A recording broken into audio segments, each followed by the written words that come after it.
एक पिता पुत्र साथ साथ टहलने निकले। वे दूर खेतों की तरफ निकल आए। तभी पुत्र ने देखा कि रास्ते में पुराने हो चुके एक जोड़ी जूते उतरे पड़े हैं, जो संभवतः पास के खेत में काम कर रहे गरीब मजदूर के थे। पुत्र लक्ष्मीकांत को मजाक सूझा। उसने पिता से कहा, क्यों ना आज की शाम को थोड़ी शरारत से यादगार बनाए। आखिर मस्ती ही तो आनंद का सही स्रोत है।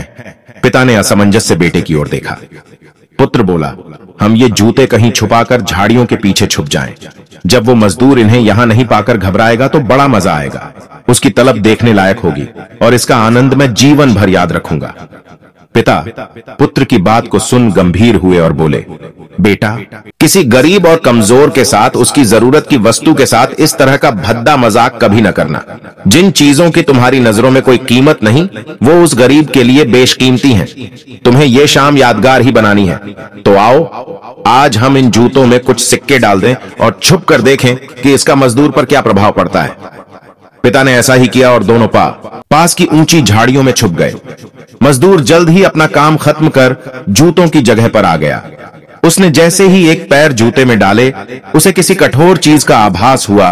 उसने जल्दी से जूते हाथ में लिए और देखा कि अंदर कुछ सिक्के पड़े थे। उसे बड़ा आश्चर्य हुआ और वो सिक्के हाथ में लेकर बड़े गौर से उन्हें देखने लगा। फिर वह इधर उधर देखने लगा कि उसका मददगार शख्स कौन है। दूर दूर तक कोई नजर नहीं आया, तो उसने सिक्के अपनी जेब में डाल लिए। अब उसने दूसरा जूता उठाया, उसमें भी सिक्के पड़े थे। मजदूर भाव विभोर हो गया। वो घुटनों के बल जमीन पर बैठ आसमान की तरफ देख फूट फूट कर रोने लगा। वह हाथ जोड़ बोला, हे भगवान, आज आप ही किसी रूप में यहां आए थे। समय पर प्राप्त इस सहायता के लिए आपका और आपके माध्यम से जिसने भी ये मदद दी, उसका लाख लाख धन्यवाद। आपकी सहायता और दयालुता के कारण आज मेरी बीमार पत्नी को दवा और भूखे बच्चों को रोटी मिल सकेगी। तुम बहुत दयालु हो प्रभु, आपका कोटि कोटि धन्यवाद। मजदूर की बातें सुन बेटे की आंखें भर आईं।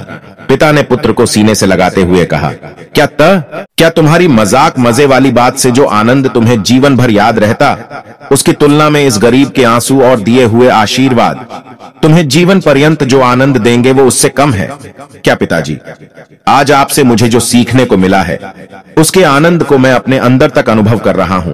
अंदर में एक अजीब सा सुकून है।